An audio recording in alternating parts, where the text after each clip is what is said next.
Saya selaku Menko Bidang Hukum, HAM, Imigrasi dan Pemasyarakatan dari kemarin secara intens memantau dan mengikuti perkembangan kasus Pak Silmi Karim dan beberapa pejabat imigrasi di Jakarta Barat yang sudah ditahan oleh penyidik KPK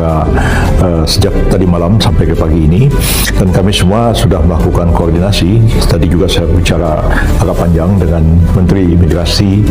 dan Pemasyarakatan Pak Agus Hadrianto, dan kami sampai pada kesimpulan memang kita semua sangat prihatin dengan terjadinya peristiwa ini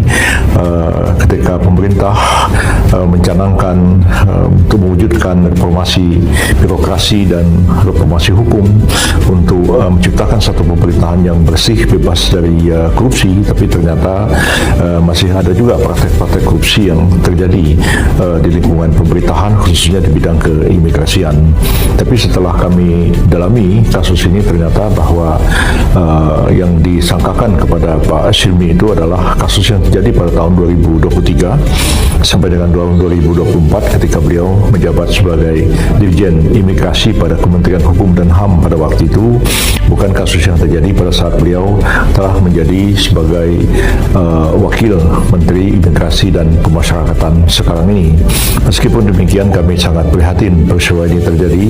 dan ini merupakan satu tantangan yang berat bagi pemerintah untuk betul-betul melakukan pengawasan, melakukan penegakan hukum secara konsisten, dan menjalankan seluruh kebijakan pemerintah yang diarahkan oleh Presiden Prabowo Subianto agar betul-betul pemerintahan ini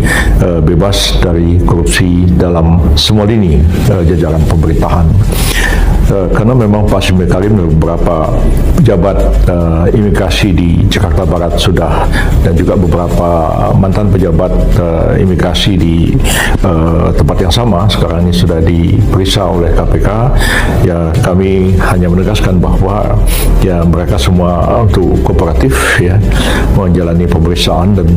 mengikuti proses hukum yang sedang terjadi yang dilakukan oleh penyidik KPK, dan pada akhirnya pemerintah mempercayakan sepenuhnya kepada KPK untuk melakukan proses penegakan hukum yang seadil-adilnya atas kasus ini, dan selanjutnya jika memang terdapat cukup bukti ya untuk dilimpahkan ke pengadilan, dan kita menunggu apa putusan pengadilan nantinya. Dan kita tidak menghalang-halangi, dan kita mau kooperatif dengan semua pihak ya, masuk juga para mereka yang sudah dinyatakan sebagai tersangka sekarang ya, untuk terus melakukan kerjasama dengan penyidik ya untuk terbuka ya, sehingga tidak mempersulit penyidikan dan penuntutan nantinya, dan